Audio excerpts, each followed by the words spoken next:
you're Maddie's ancestor, Shiro muttered in surprise. She didn't expect a demon god of all people to join the fray. Greetings. Madison has told me much about you, but as much as I would love to chat, this world doesn't exactly condone my existence. I'm here to help you delay until my darling granddaughter has arrived. Macron chuckled as Shiro was surprised to hear that Maddie will be coming. Wait, this isn't a fight that she can join in on. Shiro frowned, but Macron only laughed. Do you think I'm someone to send my granddaughter to her death? But setting that aside, you should focus on healing yourself. From what I've been told, you can only sustain yourself in godly form for a short period of time. You'll need to conserve your strength for the next fight, Macron said as his aura became serious. Furrowing her brows, Shiro decided to trust in this demon god. Jumping back, Shiro opened a portal to the void so that she can recover from her injuries. Seeing this, Rokarn wanted to stop her, but Macron appeared in front of him. Now, don't think about going after the younger generation while I'm around. Macron smiled as he grabbed Rokarn's arm. Shifting his body, Rokarn kicked Macron in the chest, but was shocked to see that there was no reaction. Slowly, Macron's skin started to turn black as golden runes appeared on the surface. You'll need more than that if you want to make me take a step back, young man. Macron narrowed his eyes. Asterisk, bang crack. Breaking Rokarn's arms, Macron pulled Rokarn closer before elbowing him in the center of the chest, sending him crashing through the walls of what's left over of Shiro's station. ####. Jumping through the void, Shiro immediately deactivated Blessing of Chaos since there was only a minute left of the activation time. Feeling the divine energy drain from her body, Shiro's face became pale from the strain of all her hastily healed wounds piling up. Suddenly, a portal opened behind her as she realized that Estrella had sent her to the station where she sent the others. Crashing against the floor, Shiro couldn't help but wish that Estrella sent her to a bed instead. Shiro, crying out in shock at her condition, Sylvia immediately started her treatment as everyone gathered around her. What happened? Nantion asked while helping Shiro sit against the wall. I received a bit of help from Madison's ancestor, Demon God Macron. He said that Maddie will be coming here soon, and she'll be helping me kill Rokarn. Shiro explained with a weak voice. You're going back out there, aren't you? Koji asked as Shiro could tell that he wasn't happy. Sorry, Dad. Shiro apologized. Sighing heavily, Koji kneeled beside Shiro and held her hand. The pain that fills my chest to see you fight such an opponent while I can do nothing is suffocating. More so when I know that both you and your mother have reached a realm I never thought possible. As much as I am proud of your power, I am also ashamed. Ashamed that I, as a father, must watch you defend the realm without being able to do anything. I want to do everything in my power to stop you from going out there, but I know that this is something you want to do. I have already seen how much you've done in hopes that the people of this world can have better lives. So asking you to stop fighting is an impossibility. Just come back home, okay? That's all I ask. I want to be able to see my daughter come home safe and sound. Koji sighed as Shiro smiled and nodded her head. Don't worry, Dad. I'll come home no matter what. Well, now that you've finished talking about that, let's talk about the problem at hand. What do you need from us? Even if she heals you, I don't believe you'll be able to fight with the same vigor as before. I don't know this Maddie that you speak of, but can she really turn the tides with you not having a single speck of divine energy in your body? Cyrodiil asked as she was watching the fight from the window. Shaking her head, Shiro had a helpless smile on her face. Honestly, you're right. Most of my skills are on cooldown now. I don't have any divine energy, and aside from Sylvanis, there's not much else I can do to harm Rokarn.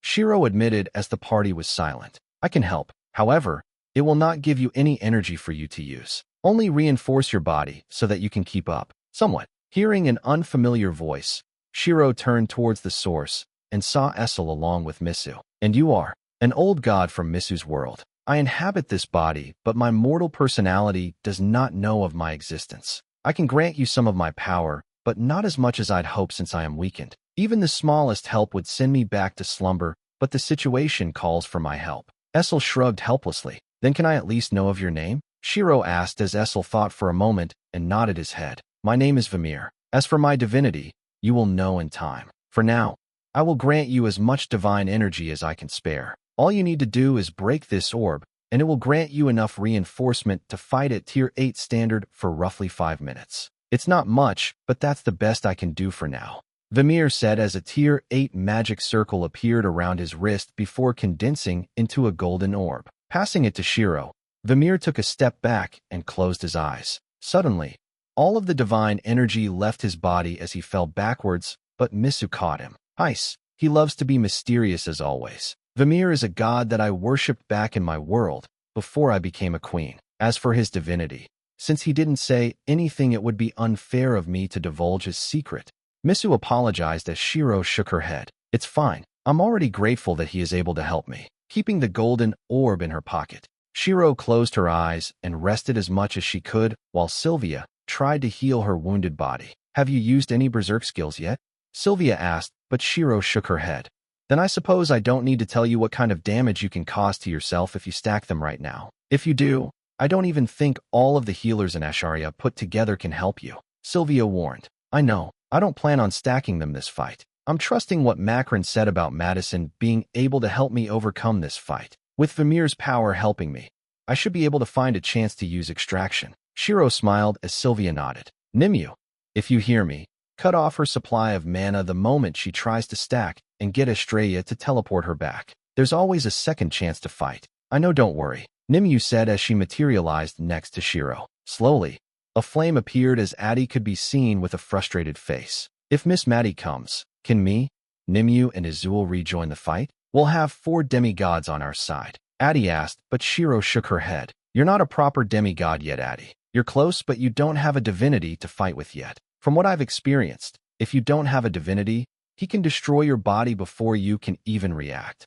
If you have a divinity, you'll be able to protect yourself before that happens. Shiro shook her head. Seeing that Shiro was serious in not letting him rejoin, Addie walked over to the window, sat down, and pouted with an annoyed face. Sitting beside him, Ian comforted Addie. Stop talking now.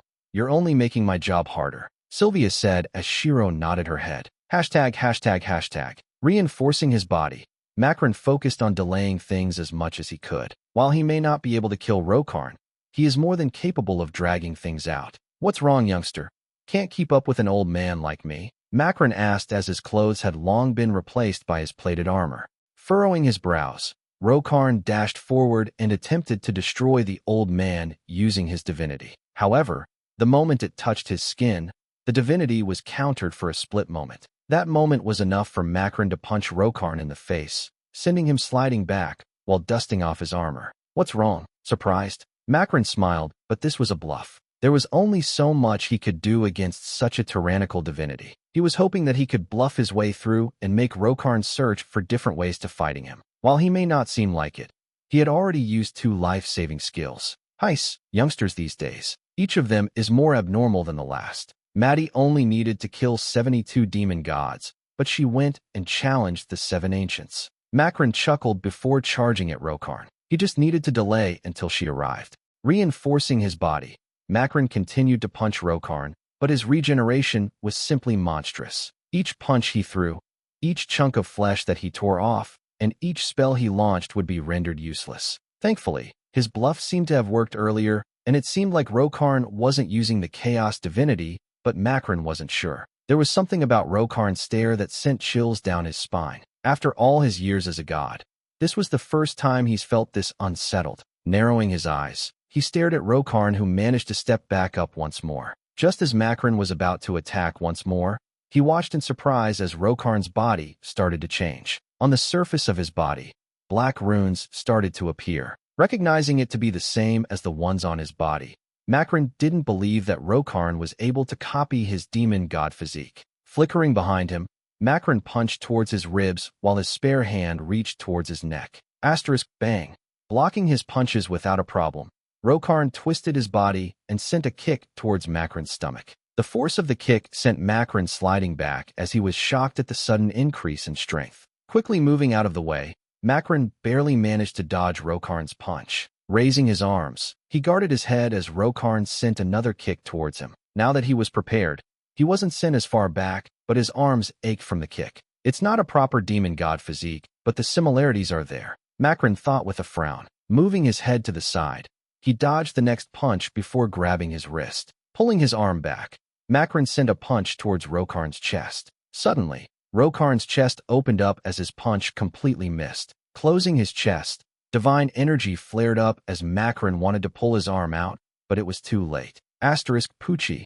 Gritting his teeth, He immediately cut his arm off before the corruption could spread towards his body. Jumping back, he could see that Rokarn had already seen through his bluff, especially now that it was proven that his divinity did indeed work. Regenerating his arm, Makron realized that it wasn't a proper demon god physique, but rather one that imitated the strength and power. Compared to a proper one, it was still weaker, but it was enough for Rokarn to keep up. I've pretty much lost all my advantages. Heis, the old generation really can't keep up. Makron thought to himself while massaging his neck. Given up already? A voice rang out as Makron glanced back and saw a semi-recovered Shiro who was now ready to fight again. Not exactly, but I must say, fighting against this beast of a demigod is rather difficult. I can see why Maddie called you abnormal. Makron laughed while shielding Shiro from Rokarn's next attack. Holding Rokarn in place, he watched as Shiro appeared behind Rokarn with Sylvanes in hand. Slashing him across the back,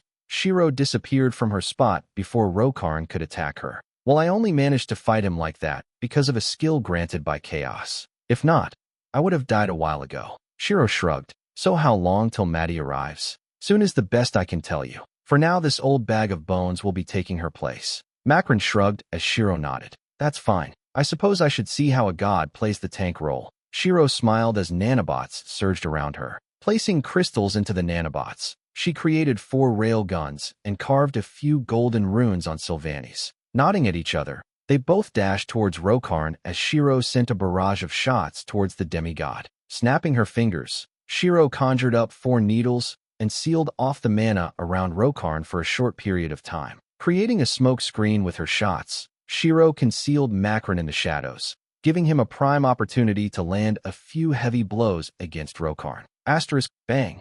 Punching Rokarn out of the smoke screen, Makron wanted to jump after him when an orb of darkness appeared in front of him. Widening his eyes, he was about to put up his guard when he switched locations with one of Shiro's needles. I got you covered. Just focus on smacking him, Shiro said as she conjured up another needle. Out of her 4 needles, only one allowed teleportation while the others had different effects. Nodding his head, Makron shot towards Rokarn like a bullet while the railguns floated around him, sending another wave of bullets towards Rokarn. Furrowing his brows, Rokarn waved his hand, and a barrier of divine energy surrounded him. However, one of the bullets suddenly traded places with the teleportation needle. Switching it once more, a second needle pierced the barrier and created a small opening, allowing a bullet to go through. Flipping the location of the bullet and the teleport needle, she teleported Makron past the barrier, allowing him a clear shot at Rokarn. To others, it may seem like Makron just teleported within the barrier,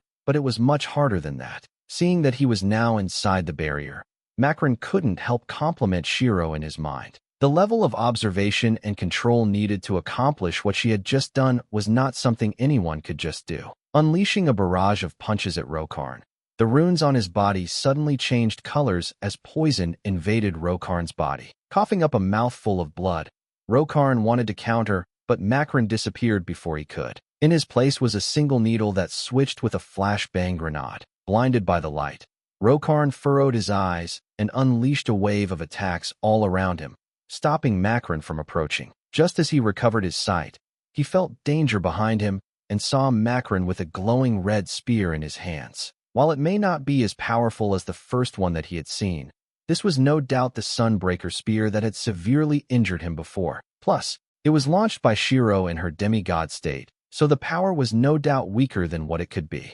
However, this time, the spear was going to be used by a proper god. Quickly erecting a barrier around himself, he watched as a tsunami of flames surrounded his barrier. Asterisk KRK. Seeing a fracture appear on his barrier, Rokarn narrowed his eyes and gathered his energy into a greatsword. Stomping down, he dismissed his barrier and swung towards the spear in an attempt to push it aside. Asterisk clang. Seeing that no one was wielding the spear right now, he widened his eyes and looked back. Behind him, Makron activated a Tier 8 magic circle and punched the pommel of Sylvanes that floated in front of him. Asterisk bang.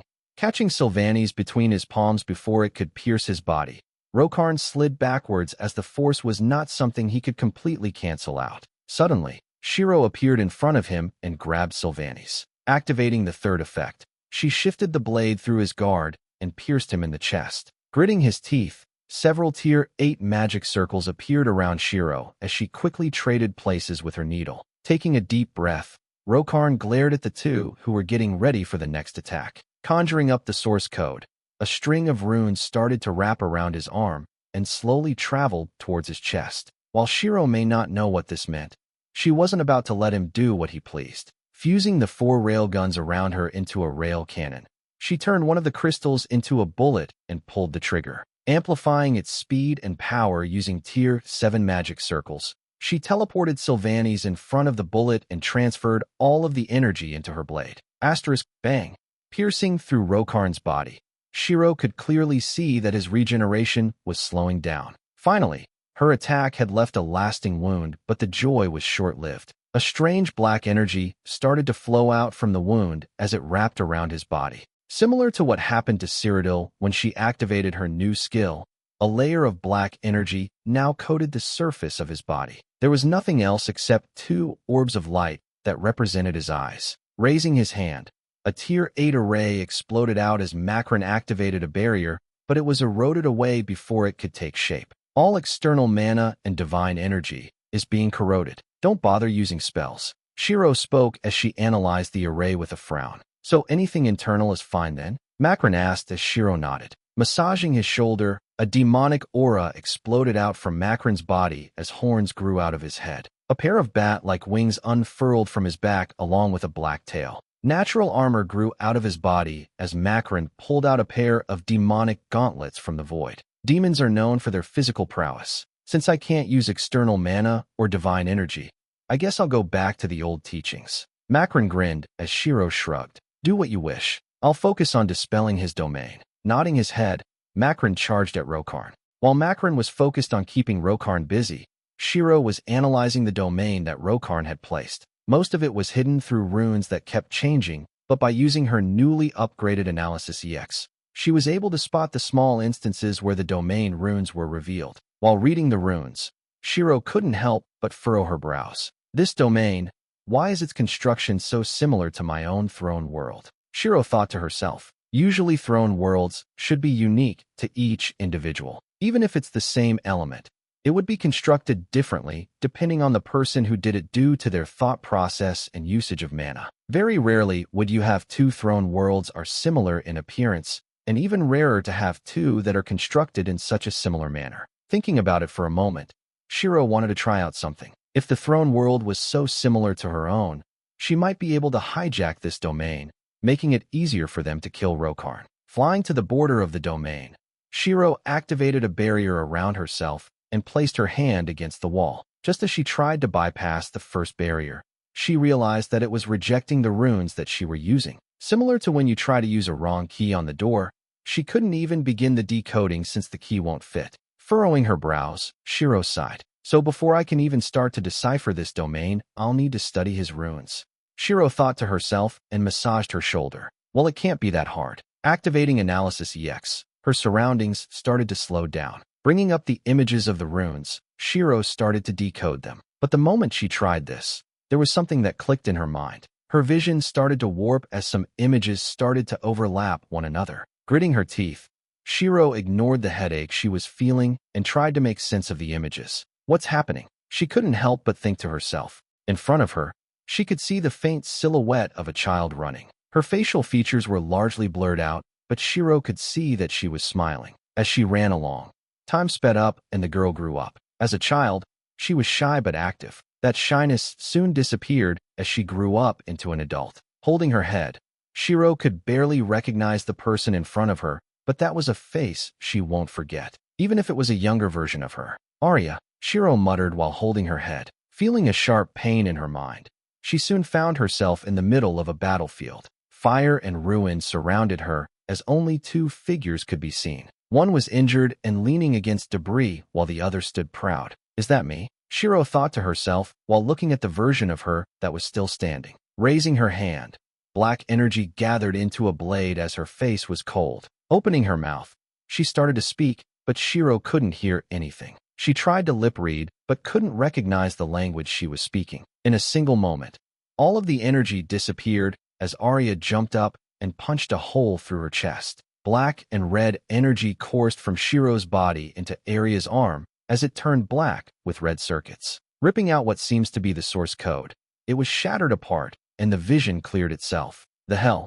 Shiro furrowed her brows as tried to make sense of the vision. But the most important part was that the black runes that Rokarn used started to make sense to her. Without even decoding them, she knew their meaning. Snapping out of her confusion, she glanced back and could see that Makran was struggling to stop Rokarn from trying to kill her. Understanding that she needed to speed things up, she pulled her arm back and narrowed her eyes. Suddenly, black runes started to appear on her arm as Rokarn watched in shock. Gritting her teeth from the influx of power, Shiro punched forward. The moment her hand came into contact with the barrier, a web of black runes spread across the surface of the barrier, picking apart the defenses and breaking into the main array. In a single instant, all of the information related to this domain flooded into Shiro's mind as she activated a Tier 7 magic circle using her spare hand. Materializing the standard golden runes that she uses now, Shiro started to weave the two together. With Makran stopping Rokarn from interfering,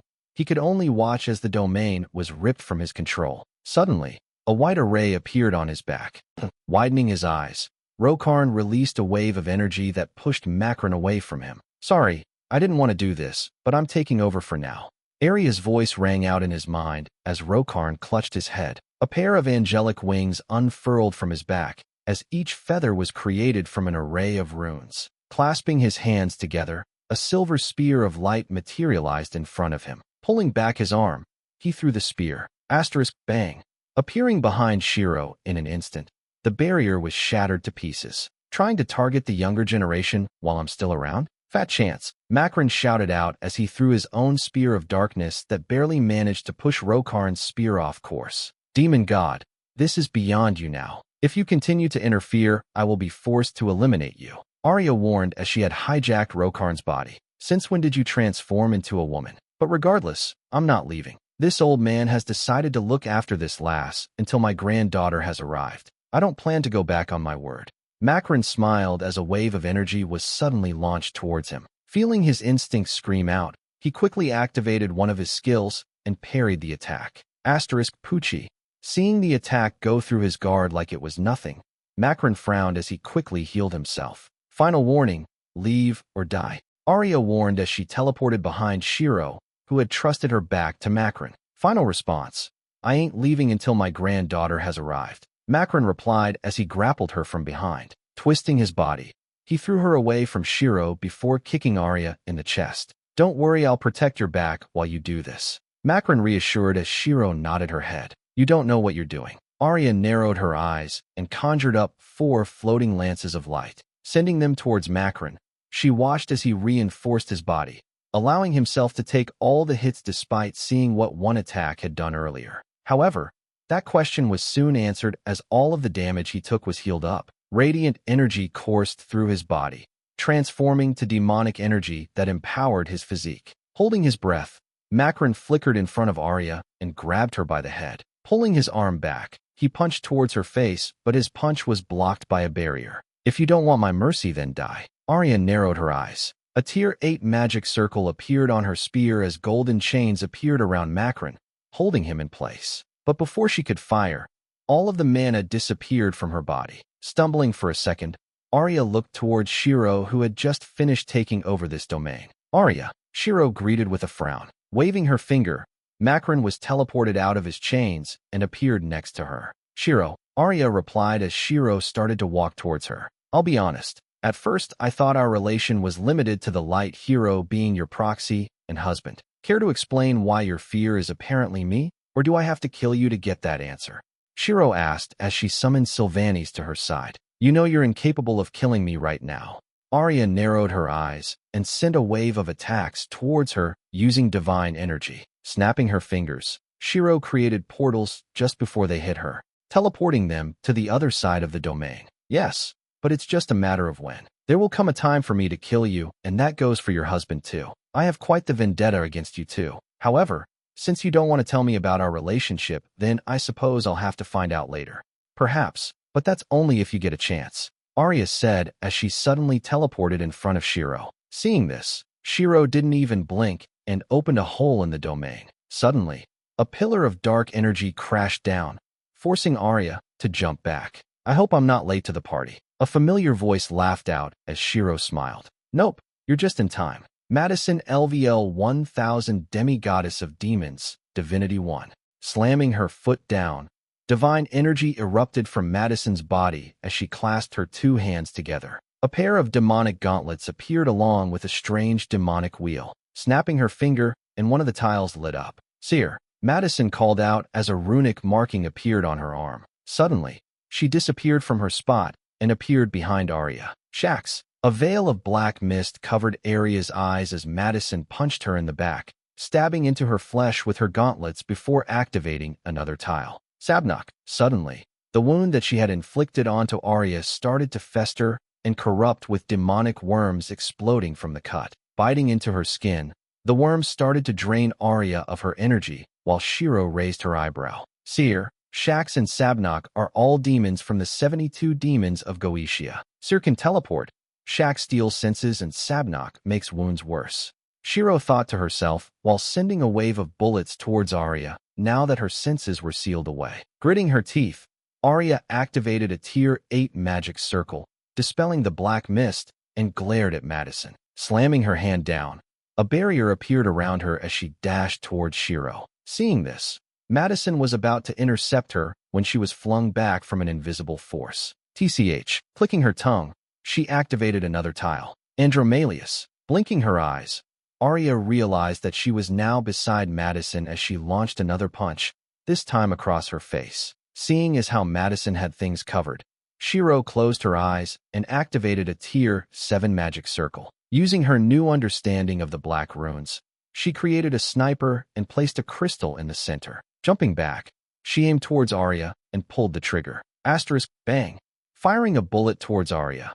Shiro watched as she barely managed to move out of the way while Madison activated another tile. Aim! Flames burst out around her as Arya found her wings set aflame. Despite trying to heal herself, the flames seemed to be suppressing her healing as Shiro appeared behind her with Sylvanes in hand. Twisting her body, Shiro crushed the orb that Vamir gave her as divine energy coursed through her body. Activating Sylvanes' ability, the sword shifted through the space and cleaved against Arya's neck in an attempt to decapitate her. However, she quickly stabbed a sword through her chest. Asterisk, boom.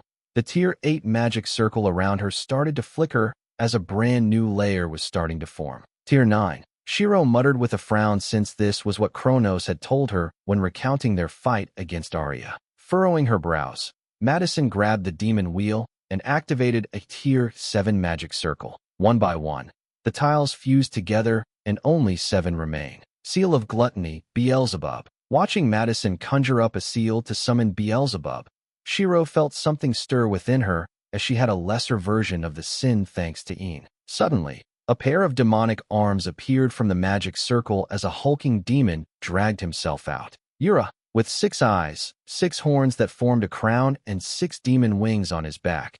The demon known as Beelzebub pried itself from the summoning circle. Plunging his hands into his chest, he ripped it open as all of the divine energy and mana started to disappear. Naturally, this disturbed the formation of Arya's Tier 9 magic circle, causing her to frown in displeasure. Just as she was about to activate another Tier 9 magic circle to counteract Beelzebub, she watched as the arm started to crumble away. Only this much, huh? Disappointing. Arya narrowed her eyes since Rokarn's body couldn't handle the use of Tier 9 magic. Shaking her head, she watched as her Tier 9 magic circle got cancelled out by Beelzebub. Switching the tiles, red runes appeared on Madison's arm as she narrowed her eyes. Seal of Wrath, Satan. Instead of summoning Satan, Madison's skin turned black as red markings spread from her heart to the other parts of her body. Demonic armor wrapped around her as 2 horns protruded from her head. Her eyes became 2 orbs of pure fury as she activated Seer once more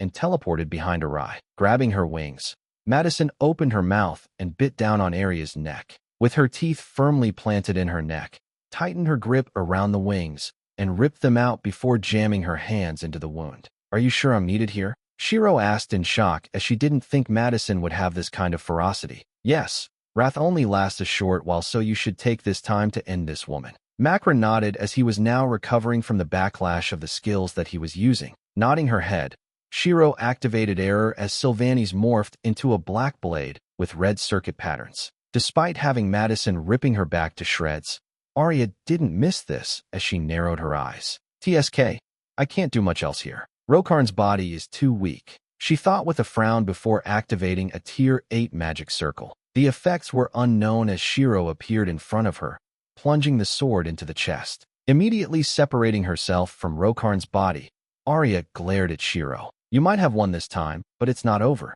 Arya warned as Shiro tried to use error on her. However, red circuits appeared from Arya's arm, stopping error from reaching her. With no choice other than letting Arya leave, Shiro frowned and looked down at Rokarn. With his armor completely shattered and his arm missing from trying to use magic higher than what he can withstand, he glanced toward Shiro. Godslayer, take your prize. You've earned it. He smiled as his vision was becoming blurry. Raising his hand, the source code started to appear as Rokarn's body was now turning to ash. Can you tell me our relationship now? Shiro asked as Rokarn chuckled. I'm just someone who looked up to the Godslayer. Entrusted with this shard, I sold my soul to the system so that I can meet you once more to return what was given. My vitality has been spent, but I am not allowed to rest. Soon my soul will go back to the archive in preparation for the next fight. Godslayer, as I watched you battle that witch, I see that you have already earned the power to seize souls from the system. May I ask for the favor of liberation?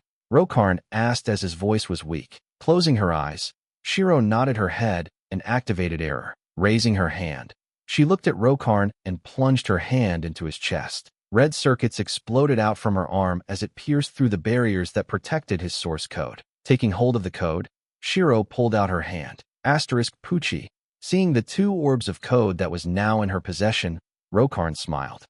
Finally I can rest. Shattering into ash, Rokarn's body could no longer be seen as Shiro received several notifications. You have cleared the raid. You have received the following. Source code shard of the destroyer. Source code of Rokarn. Due to extraction, you receive the skill Chaos Energy. Chaos Energy, passive. Half of your divine energy is automatically infused with the essence of chaos, transforming it into energy suited to destruction. Furrowing her brows, Shiro watched as Rokarn's source code slowly disappeared while the other source code started to shimmer with a purple glow. Suddenly, tendrils shot out of the source code and latched onto Shiro's arm. A wave of pain washed over her body as Shiro was immediately knocked out. Catching her before she could drift away, Madison was about to say something when another notification appeared. The world has adapted to the presence of gods. The second half will soon begin. Countdown, 7 days, 00 minutes,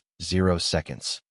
F***CK. Madison cursed as Makron furrowed his brows. Glancing back at Earth, he watched as the barriers that were previously there disappear little by little. Take her back to your friends. I'll be going back to the demon realm so that I can do my own preparations. Makron said as Madison nodded her head. Will you be all right? You did give me part of your divinity. Madison asked as Makron chuckled before patting her head. Don't worry, I'm not that weak. Plus, don't we have them as our allies now? Makron smiled as a portal opened up, revealing 7 figures. I was wondering why we were suddenly able to create a pathway to this realm. Seems like the garden is reaching the 2nd stage. A handsome man smiled as Madison narrowed her eyes. If you lot dare cause trouble on Earth, I will break each and every one of you myself. She warned as the man bowed. Of course, your highness. We do as you command. Asmodeus, LVL 1000, Ancient Lord of Lust, Divinity 2. Behind her, the other 6 bowed as well. Lucifer, LVL 1000, Ancient Lord of Pride, Divinity 2. Belphegor, LVL 1000, Ancient Lord of Sloth, Divinity 2. Mammon, LVL 1000, Ancient Lord of Greed, Divinity 2. Beelzebub, LVL 1000, Ancient Lord of Gluttony, Divinity 2. Satan, LVL 1000, Ancient Lord of Wrath, Divinity 2. Leviathan, LVL 1000, Ancient Lord of Envy, Divinity 2. Holding her head, Shiro furrowed her brows. Where am I? She muttered, finding herself in the middle of a strange garden of sorts. The flowers here were different to the ones that she'll find back on Earth, and each of them radiated a small amount of divine energy. Looking up at the sky, she could see an array of unfamiliar planets, but there was no sun. Walking along the path in the garden, she saw empty buildings that seemed like they were created with the purpose of enjoying a few snacks while observing this place. On the marbled tables under the roof, there were still plates with an assortment of snacks. Reaching out for one, Shiro watched as her hand phased through it. Seems like I don't have a physical body here. Shaking her head, she looked around to see if there was anything else of interest. However, she soon got bored of this place and tried to look for a way out. Reaching the edge, she tried to see if she could escape, but despite her incorporeal form, there was a barrier that prevented her from leaving. Seems like you got bored of our old home rather quickly. A voice rang out as Shiro looked back and saw the other version of her from the memories that she tapped into. Should I call you me, or should I call you Godslayer like what Rokarn did? Shiro asked as the woman shrugged. I prefer being called Anima, though not many know me by that name. My authority level was a tad high for them, so all they saw was question marks. Of course, Lil Ro was no exception. Anima chuckled as Shiro raised an eyebrow. Lil Ro? Well, he's my second student, so of course I gave him a nickname. Anima shrugged while waved her hand. The scenery suddenly changed as they were now sitting around a table with some snacks in front of them. And let me guess, the first student is Arya. Shiro narrowed her eyes. She is, though I don't know much of what happened after. This shard of myself that I carved out was a precaution. I gave this to Lil Ro in hopes of getting it back at a slightly later date, but since I'm seeing such a weakened version of myself, I'm guessing what I feared happened. Anima said while tracing her finger along the rim of a teacup. What did you fear? Why are we Arya's deepest fear? Shiro asked as Anima glanced up at Shiro. Well, I suppose we'll need to talk about who we are to begin with. Anima said as she stood up. Follow me. I have quite a bit of explaining I need to do for you, though we have plenty of time since your body is trying to adapt to the shard. Anima smiled as she waved her hand. Suddenly, Shiro found herself floating in the empty void with a star-lit path in front of her. As you know, chaos was the beginning of everything. With chaos, life was born. There wasn't always the system. Life was without restrictions, and only power determined one's worth. But while chaos is the beginning of everything, your friend Nyx isn't exactly her daughter. She is a god brought to life by the belief of the people, and due to the association with chaos, her name received value. But the gods in the first era were different. They were the true gods, and they could bend the universe to its knees. They are what you like to call actual gods, ones perceived as omnipotent and omniscient. Though omniscient is not exactly the right words. They know anything they saw once and can call upon that memory whenever they wish. How they choose to store that varies. Sound familiar? Anima smiled as Shiro paused for a moment and realized what she was talking about. Your database is not due to the imitation of divinity, but rather something that woke up inside of you when presented with divinity once more. The power of nanobots was never meant to reach this stage as it is, but an imitation. Why else do you think all the other experiments were never as strong as you? They were the true users of nanobots. You just brought this imitation to a new level. All of the theories and potential uses were using you as a basis. They ignorantly believed that all mortals could wield the power cultivated by a firstborn, and you saw the results. Consumed by the false divinity and turned into machine abominations that sought to destroy everything around them. Though I guess their life had some use to it. It allowed you to cultivate your divinity through other means. Anima explained as images of Shiro's torture back in Arya was displayed, causing Shiro to frown. So what are we then? Are we the first children of chaos?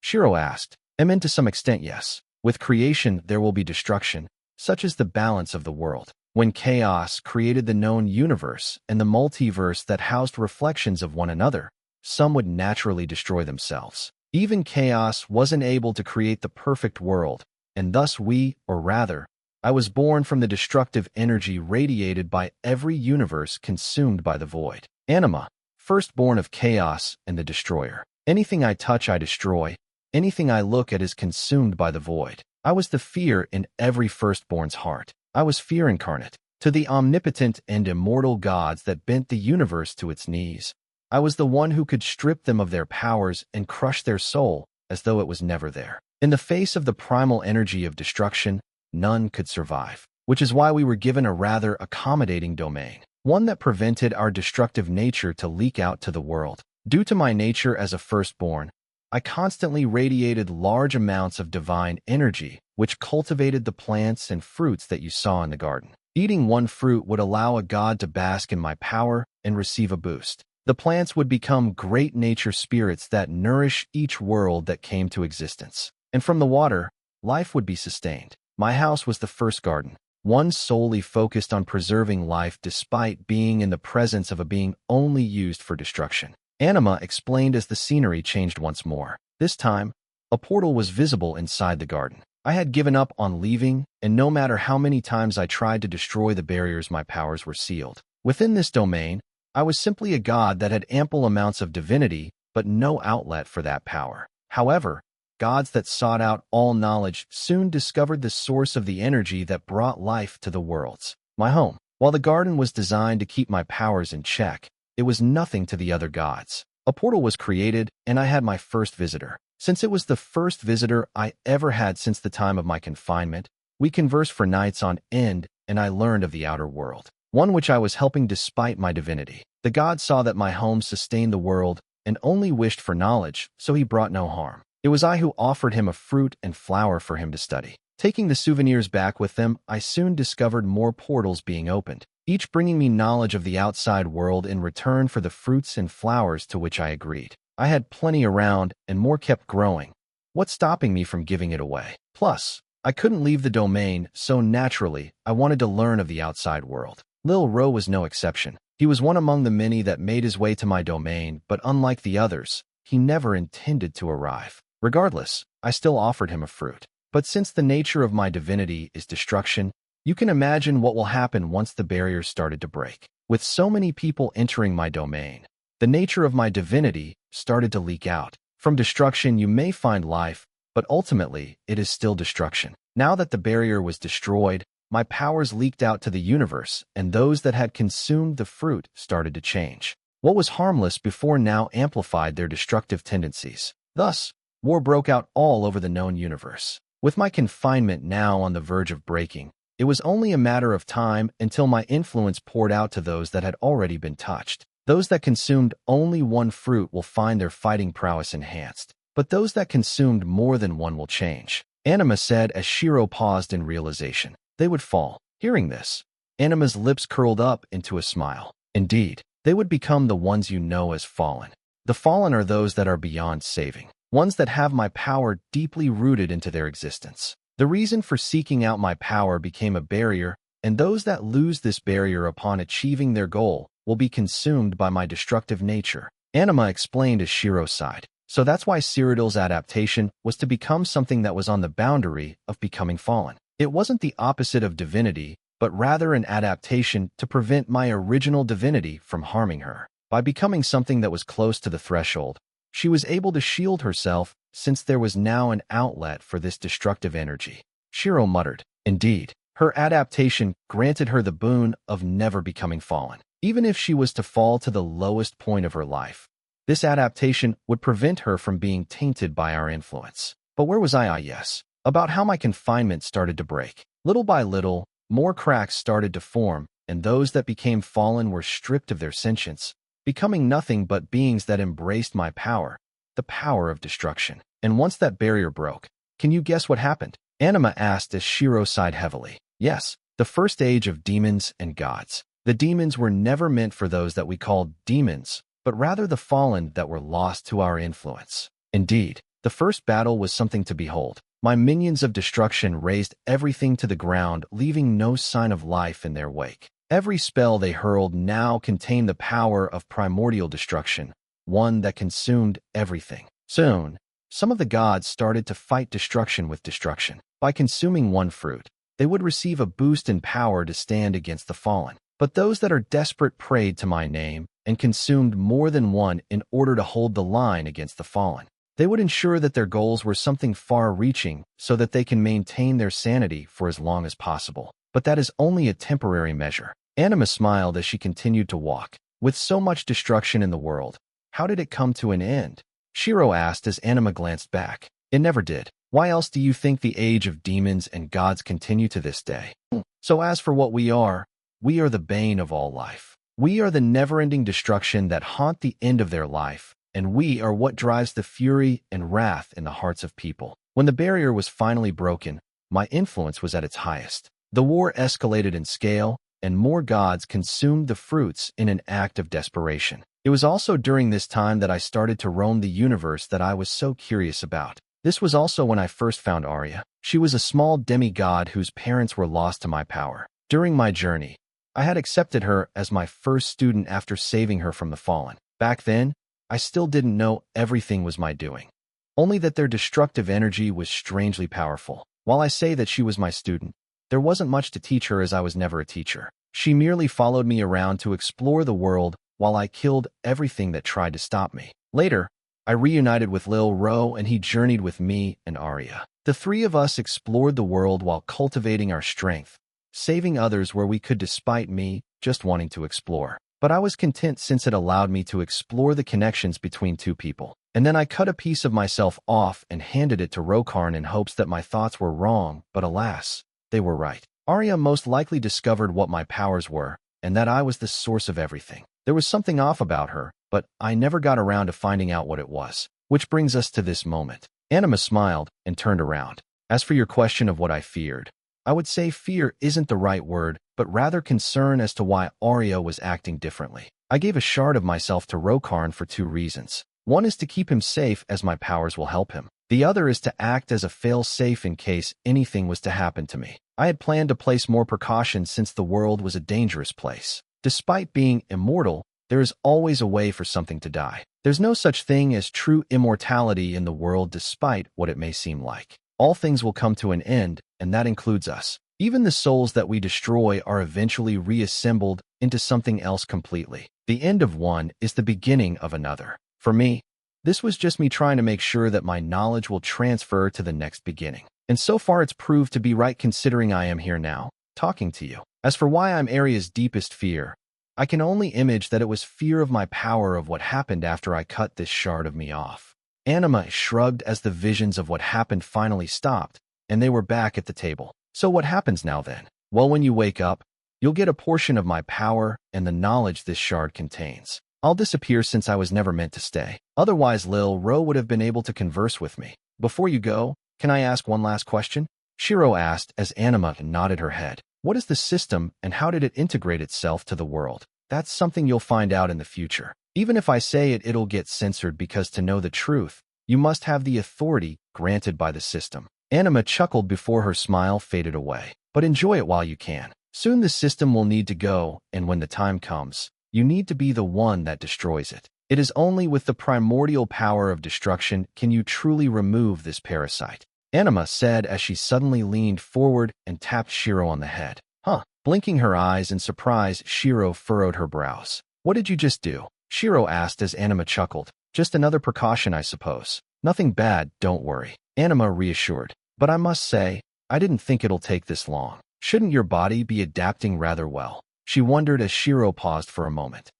Let me check. Since I've been returned to you, I got my knowledge on what's happening from your perspective, which means I can also check your body. Anima muttered while activating a few spells. You don't have to do that. I'm sure it'll end soon enough. Shiro coughed, but Anima didn't listen and projected the state of her body in front of the two of them.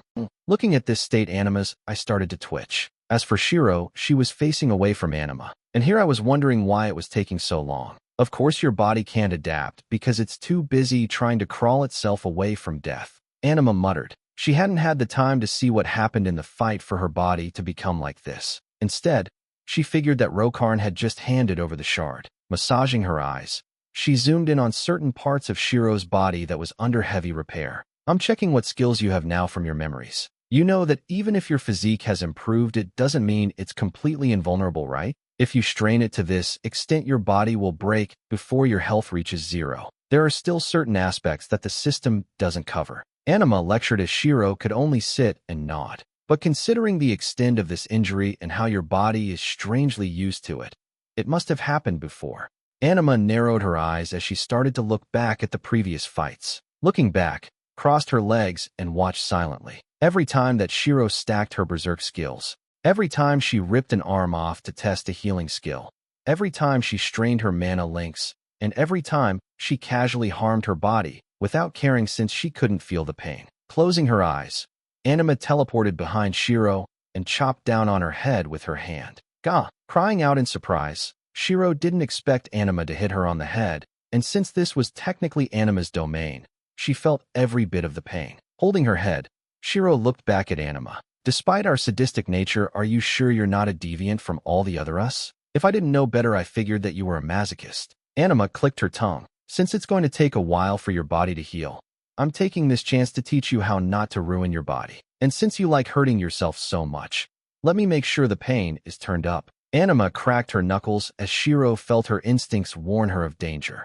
While teaching Shiro how to use the new runes that they once knew along with combinations that wouldn't strain her body, Anima noticed a hint of sadness within Shiro's eyes when they had a break. Only when she busied Shiro with the next task would this sadness fade for a moment, but come back. Scratching her head, Anima furrowed her brows and snapped her finger. A table and chairs appeared around them as Shiro looked towards her. Are we not continuing? Shiro asked, but Anima shook her head. As much as I would like to continue, we're going to take a small break. Even if we are able anything that we see once, it's rather displeasing to try teach someone so distracted. Anima waved her hand while sitting down. Conjuring up some tea, Anima gestured for Shiro to sit down. Care for some tea? Anima asked. Nah, I'd rather have juice. Juice? When did our tastes become so childish? Anima raised an eyebrow before conjuring up some tea. While Shiro wouldn't actually drink juice, it was more of an action to occupy them for now. Jay, what's wrong with juice? It tastes good. Shiro pouted, looking down at the juice. At her reflection on the surface, she couldn't help but frown slightly before taking a sip. So care to tell me what's on your mind? While I can just flip through your thoughts and memories, I'd rather not. It's quite rude after all. Plus, it is far more constructive to hear from the person herself. Anima asked while giving Shiro a side glance. Well, I suppose I was being pretty obvious about it. When you said that we are the bane of all life, can you expand on that? Is there not a way for us to control our power? Must we always bring destruction? Shiro asked as Anima raised an eyebrow before nodding. As you know, the influence of a god is largely based on their divinity. Those with stronger divinities will find themselves affecting the world passively just by their presence. When I said we were the bane of all life, I did not mean our actions. Just being around a place would slowly corrode the area and rid it of all nourishment and life. Those that have weaker wills will find themselves more violent around us. The filter that stopped them from destroying everything in sight will slowly disappear the longer they stayed with us. Even when I limited my powers around Arya and Rokarn, it still affected them. For Rokarn, he was able to vent the rage out during battles, but Arya could not. I think a part of what made Arya begin to act different was also because of my presence. Anima replied honestly as Shiro tracing her finger along the rims of her cup, causing a ripple through her reflection. Is there no way to stop this?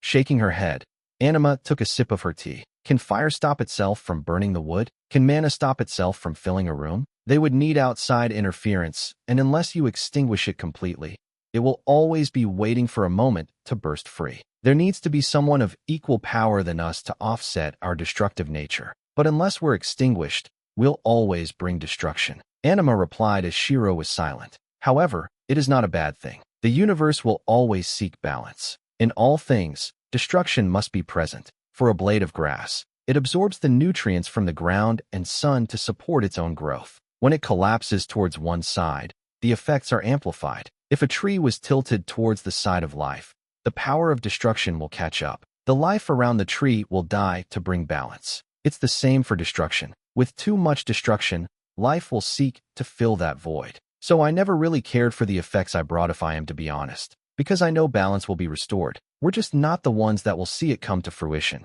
Our power of destruction is simply too strong, too potent. By us leaving our home, our prison, we tipped the scale heavily to the side of destruction, and thus war began. Even if life is trying to catch up, the places we visit will collapse. I'm sure there is a firstborn of creation out there, somewhere, and they'll be undoing our work wherever they visit. I just won't be able to see them since there is a natural repulsion from the purest destruction and the purest creation. I and whoever is responsible for creation will never be close to one another. Such is the way of the universe.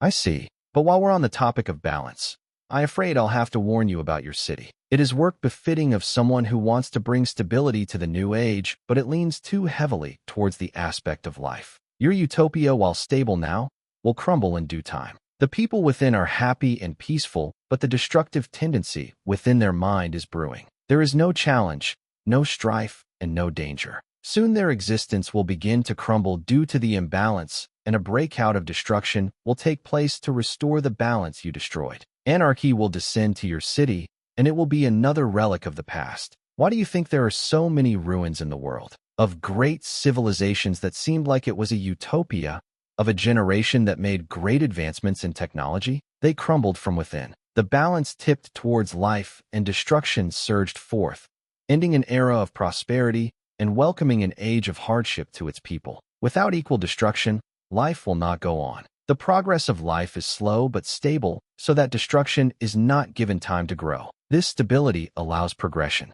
It is also a shield to stop the civilization from crumbling. But once it becomes too eager, it is time to reset and start over. Hearing this, Shiro furrowed her brows. So are we never to bask in the light of creation then? Shiro asked as her hand tightened around the cup. No, we are beings of the primal destruction. As you grow in power to protect, the nature of our divinity will grow. The primal beings of destruction may never lay eyes upon the balance brought by destruction, as their presence will destroy the balance. It is the same with the beings of creation. They bring about the perfect utopia, but do not see it to the end. The moment they seek to build another destruction swallows their world. It is only in the middle where neither the being of creation nor the being of destruction can see that peace is present. Though funnily enough, peace is not the peace that you humans desire. Peace is when the universe is in balance, where both life and death meet to create the balanced world that will not crumble. Wars will be waged, but life will go on. Even if a civilization comes to an end, another will take its place. Such is the life in the peaceful world, but we will never see it. Anima shrugged while drinking the last remainder of the tea. So everything I work towards is for naught? That my growth in power will only bring destruction? Was my rebirth what caused this world to be chosen for the next great war to take place? Shiro asked as Anima was silent for a moment before opening her mouth. It was not for naught. We'll just never see it. When we were reborn, the balance started to crumble. Why else do you think the world is abnormal compared to previous standards? We just weren't in it, and our power were weak in comparison. With each age, our power grows stronger as we passively feast off the destruction. As much as Arya would like to delay, she will never see peace so long as she is trying to keep us in check. She is the making of her own prison. Like us, she will never see the peace she so desires. But don't be disheartened, Mini-Me, for within destruction there is the essence of life. While we may not see true peace that is everlasting within the center of life and death, we are still able to find joy in our lives. The universe is not so cruel as to forever doom us to destruction after all. Chaos wishes us well. So seek happiness where it may be. Such is our tenacious nature after all. Anima grinned as Shiro looked towards her. If I continue to grow my power, destruction may follow. But can I still seek to bring balance? If my presence continues to destroy, can I continue to create to offset that destruction and bring even the smallest semblance of peace to my world? Shiro asked as Anima nodded. Of course you can. Have you ever succeeded? No. I embraced the fact that I only brought destruction and gave up on creation. Though that might be why I failed and was struck down, the balance was broken. You, on the other hand, may certainly try. I will watch from afar with earnest hopes. Such is the nature of progression after all. Anima smiled before opening her mouth once more. Such is the nature of life. Seeing the expression on Shiro's face, Anima chuckled and crossed her leg. Reaching forward, she flicked Shiro on the nose. Hey, Shiro pouted as Anima smiled. What? You seemed like you were deep in thought. Don't worry about it too much. After all, your divinity has developed quite nicely. You want to know why I said that you can try to balance things out? It's because you have began to develop traces of a creation divinity. Nanobots were a faulty creation, but it has developed in an interesting direction even by my standards. Anima smiled while waving her hand. Summoning an illusionary orb that was pitch black in color,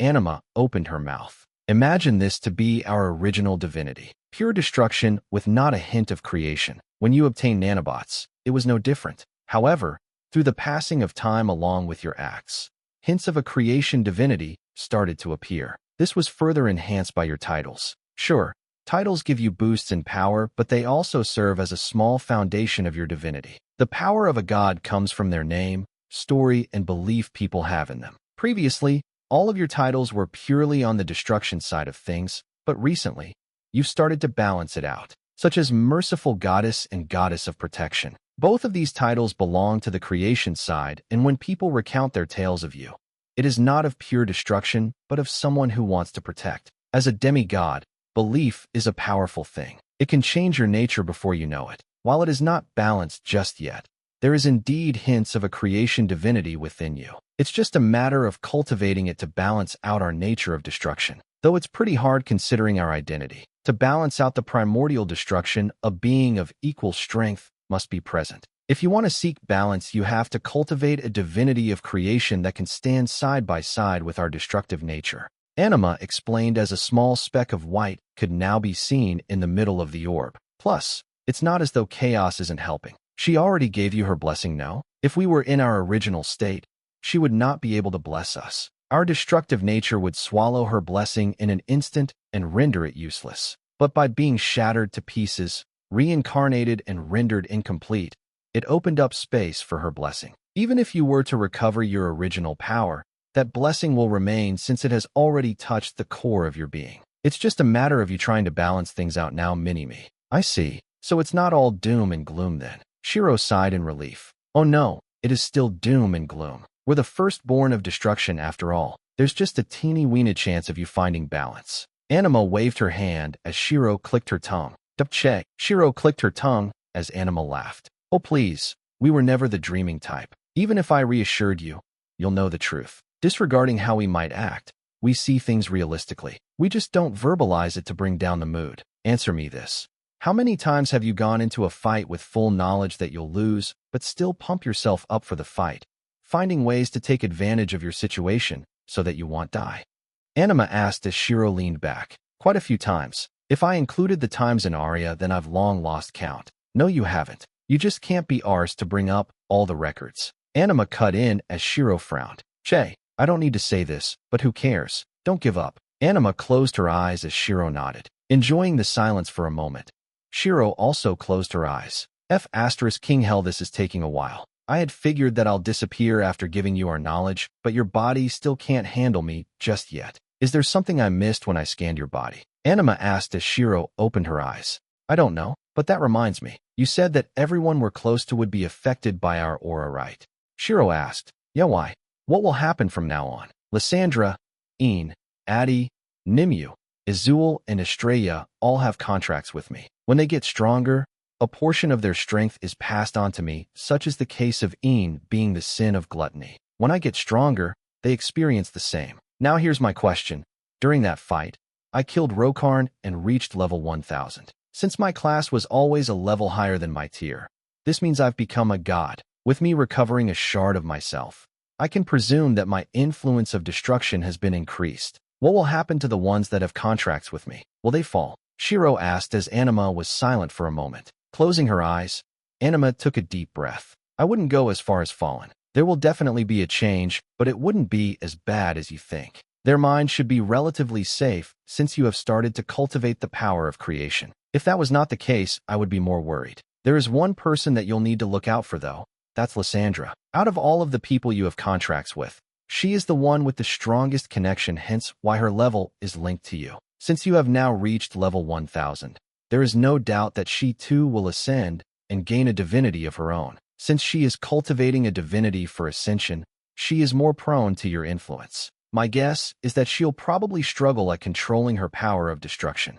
Anima explained as Shiro nodded her head. But I'm sure it'll be fine. Everyone around you is tenacious after all. Anima reassured before standing up. Since this is taking longer than expected, we shall continue the training. She grinned. Huh. Hashtag. After Rokarn's death, the party quickly carried Shiro back to the station and used one of the teleport items she had created to bring them back to Asharia. Upon reaching Asharia, Lysandra, Een, Adi, Nimue, Izul, and Estrella all started to feel a pulsing wave of pain in their chest. While the others were able to stay conscious, Lysandra wasn't able to hold on as the darkness in her wings started to spread. With Lysandra being unconscious, they tried to grab her, but Beelzebub stopped them. I advise against touching her at this moment. Allow me. He bowed, encasing Lysandra in a barrier so that they could transport her, but this barrier was corroding with each passing second. Placing everyone in the med bay, Nantion turned towards Madison and her subordinates.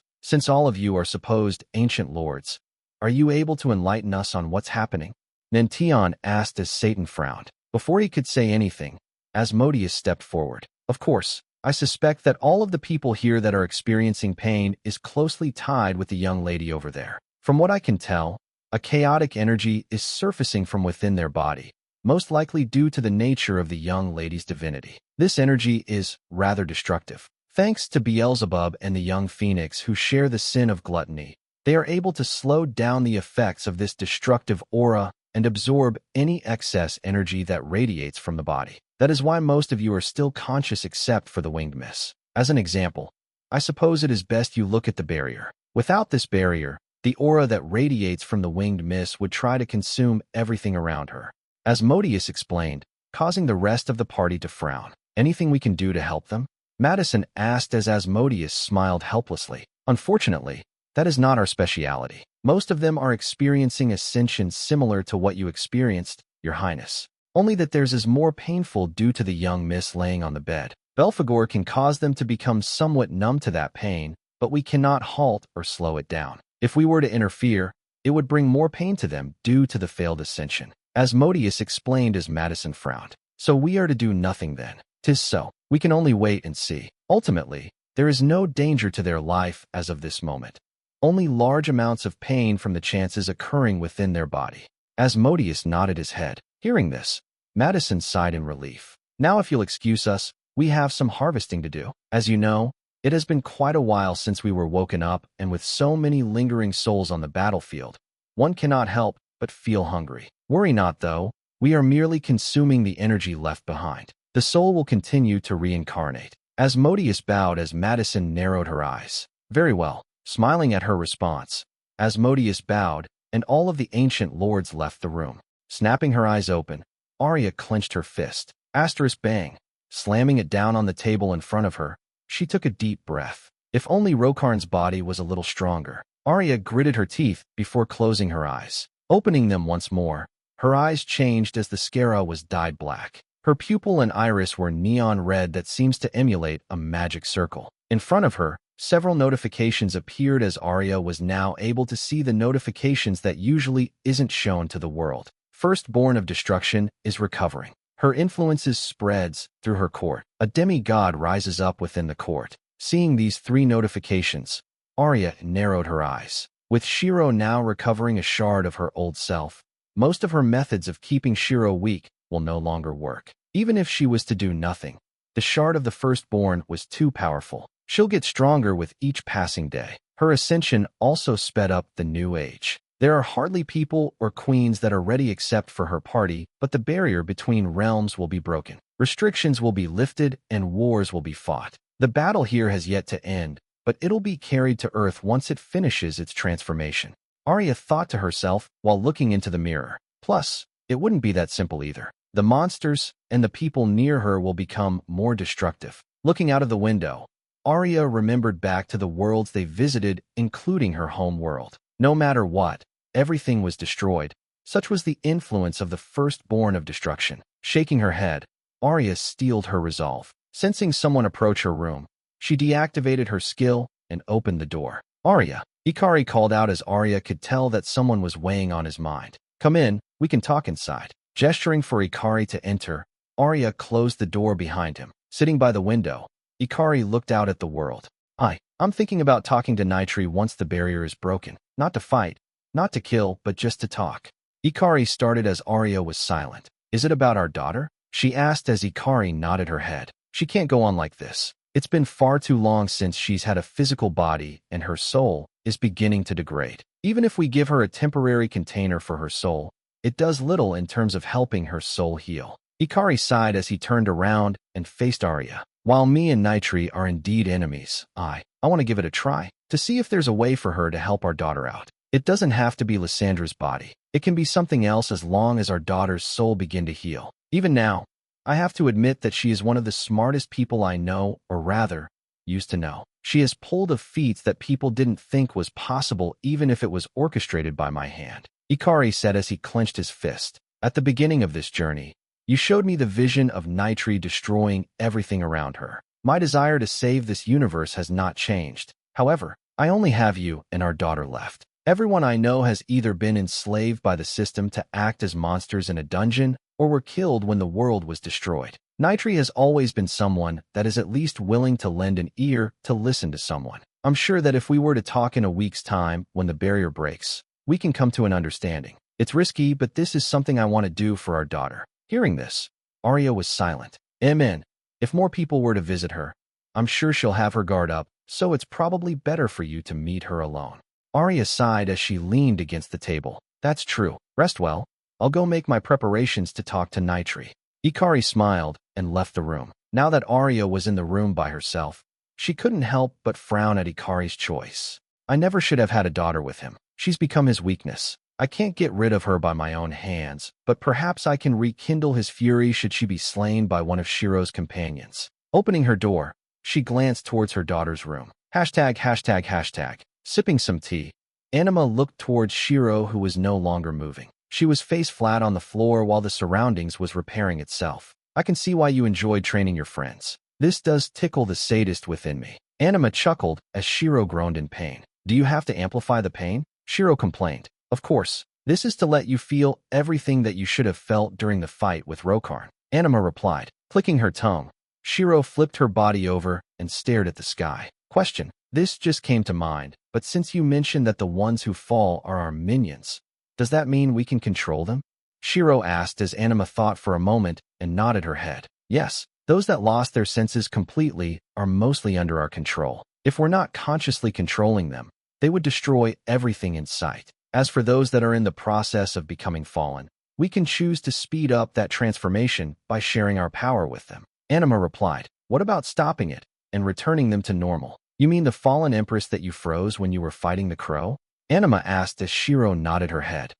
For her, I think it's possible, but it'll be hard. To put it bluntly, she is already a foot in the grave. More than half of her soul has already fallen to the corrupted side. All that remains is for her to finish the transformation. Before becoming fallen, the user's soul is balanced. Half is our power of destruction, and the other half is their sense of self, or rather, soul. Once they achieve their goal, this balance is tipped and they fall. For your friend, you halted the process before it is complete, so there is a chance for you to help her. As for how you'll do that, I don't have a clue. I never really researched on how to help the people we corrupted when I was alive. But my best bet is for you to bring balance back to their soul. Either that means somehow removing the power of destruction from within, or bring back their sense of self. But of course this is easier said than done. Anima smiled as Shiro nodded her head. Suddenly, she was overwhelmed by fatigue as her vision started to blur. Looking around her, Anima could see the realm begin to collapse as she guessed what was happening. Seems like the fusion process is starting. Your body has recovered enough for you to undergo this transformation, I suppose. Anima chuckled as Shiro was barely able to respond. Regardless, it was nice talking to another version of me. I'm cheering for you. Anima smiled as Shiro's vision faded. ####. Sitting beside Shiro and keeping an eye on her health, Nantian was checking on what was happening to the world through the Argus satellite system when he was suddenly overwhelmed by a suffocating presence. Struggling for breath, he glanced towards Shiro and saw a black aura wrapping around her body. Looking at everyone else in the room, he could see that all of them had passed out now while Lysandra was wrapped in a strange black cocoon which continued to erode the barrier that Beelzebub placed around her. Just as he was about to notify everyone, one of the ancient lords appeared in the med bay. Beelzebub, Nantian greeted as the demon nodded his head. I sensed that my barrier was suddenly attacked. I'll isolate the room so that the aura doesn't leak out. Nodding his head, Nantian sent a message to everyone on the situation. As he was doing this, a notification appeared in front of him. It was a message from Hemera. Goddess Hemera asked about what happened. A notification had spread through the realm of gods saying that the firstborn of destruction had begun its recovery and that it was already on Earth. It'll be easier for me to explain if Nyx saw the situation and passed on the message. Nantian smiled helplessly as a Tier 8 magic circle appeared in front of him. Darkness stretched out from every corner to create a being of shadow. Avatar of Nyx. Opening her eyes, Nyx turned towards the med bay. One of the ancient lords of sin. Seems like much has changed, though the biggest change is probably Shiro. Nyx muttered as Nantian nodded his head. Was she possessed by something? This doesn't look like Shiro at all. Nyx asked with a frown, confused by her words. He gestured for her to explain. What I mean is the source of this aura. It doesn't resemble Shiro at all. If I had to describe it, It'll be the same energy I sense with each reset of the world. Furrowing her brows, Nyx didn't say anything else and left immediately. Arriving back in the realm of gods, Nyx had a frown on her face. Seeing this, Gaia raised an eyebrow. Did something go wrong? Gaia asked as she was currently healing one of the gods that was injured in the fight. I think I found out the source of the notification.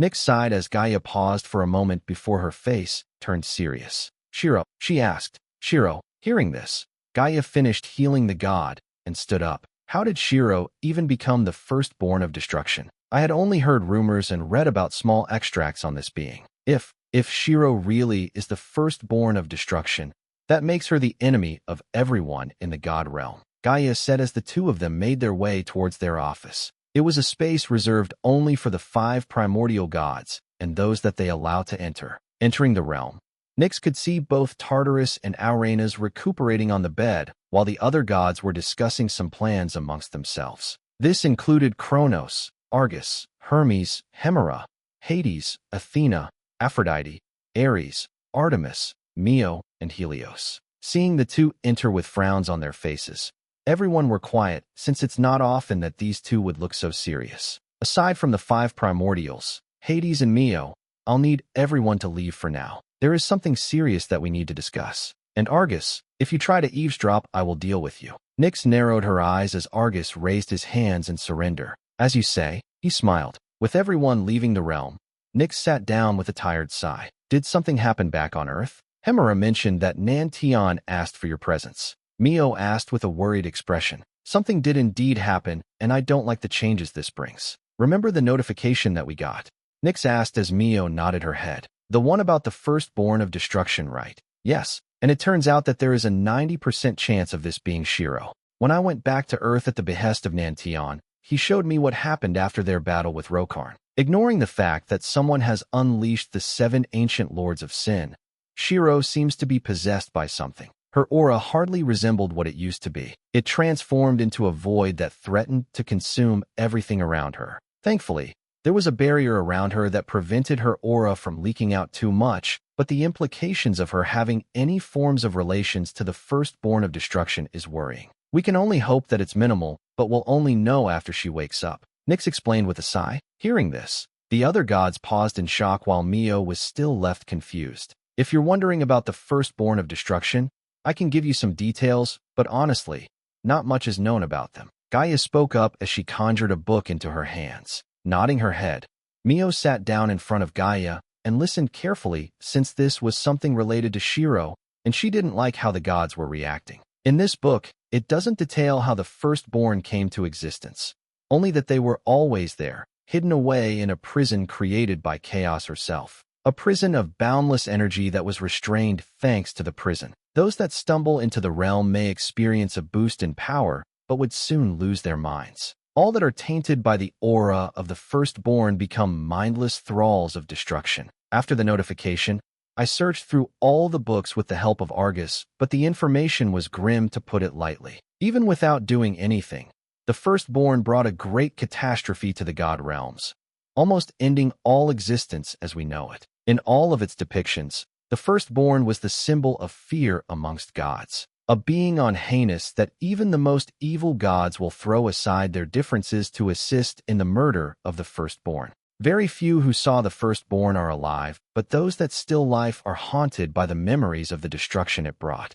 Despite being gods, their will was shattered after an encounter with this being. Gaia explained as she flipped through this book that contained limited information of the firstborn. The general understanding of the firstborn is a being brought forth by the purest of all evils. The only reason why the war has entered a stalemate for now is because of the firstborn's recovery. With this information being known, we've reached a silent agreement of truce until this threat has been dealt with. Now, here's the problem. With Shiro being the potential firstborn of destruction, she has essentially become the enemy of everyone in existence. Even our allies desire her death, should it be known to all. And even if that wasn't the case, no one wants to take the chances and bring about a second catastrophe. They would kill without question, considering the fact that her aura is highly destructive, more so than even the gods of destruction. Nyx said as she massaged her eyes, staying silent. Mio could feel her heart pound as she realized the gravity of the situation. Her own flesh and blood had just become the enemy of everything in existence. Biting her lip, Mio stared at Nyx. Does she have to die? Is there some way around it? Mio asked as Nyx furrowed her brows. We don't know. The worst part of it is that Shiro is the lifeline as well. Gaia gritted her teeth in frustration. If she dies, this cycle ends and everyone dies regardless. But if she doesn't die, then the world will be plunged into chaos and there is a high chance of everyone dying. Hades muttered as he couldn't help but look towards Mio. As Shiro's mother, Hades knew that Mio was probably feeling the worst right now. Can't we look for a way to prevent this? I don't know, some kind of way to get rid of this title. Cut off the association with this being or something. Surely there is something we can do. There are gods of knowledge, aren't there? Mio asked as Gaia closed her eyes and shook her head. I tried to look, but this was all the information I could get. Not much is known about the firstborn after its disappearance. We don't even know what they look like originally. All we know is that the aura is so destructive it is unmistakable. It's like an ink drop on a white piece of paper. The moment anyone sees it, they'll know. Gaia replied, I need to go back. Mio gritted her teeth as she tried to stand up, but Hades put his hand on her shoulder. Even if you want to, it's impossible right now. The most you can do is send an avatar, and even then, you're not strong enough to send one to Earth right now. You need to wait like everyone else, unfortunately. However, that does not mean we'll be doing nothing. Hades said as Mio frowned. He's right. I'm sure there are records somewhere. It's just a matter of finding them. Nyx said as she stood up. It's a bit risky, but there is a place I'm willing to explore for answers. The system holds many secrets, but it also acts as a record for everything. There is no doubt that there will be a record, or rather, a dungeon within the system that will give us information about the firstborn, whether that be from the person itself or someone related to it. I'm going to see if I am able to find the gateway of the dungeon. Where will you even start? Plus, if you meet the firstborn, what's to stop you from dying? It is said that the firstborn was the natural destroyer of all things. They have the power to bring death to all, even us. Gaia asked as Nyx paused. I don't know, but we can't sit around doing nothing. Rushing into things blindly won't help. It'll only make things complicated. Let us wait for now. It is only 7 days. For us who had lived for thousands of years, this is nothing. We will hopefully get our answers when Shiro wakes up. Gaia reminded as Nyx sighed and sat back down. On a side note, it seems like we're going to be holding a meeting with Zeus and the others to potentially discuss our actions once the second half begins. Gaia said as they sensed Zeus approaching their camp. While we deal with this, Mio, you should make some preparations for when you go back to Earth in a week. There are a few things a god needs to do before leaving, but you don't need to worry. Hades will help you prepare. Nyx said as Mio nodded her head. Looking back one last time, Mio left with Hades while Nyx and Gaia made their way towards Zeus.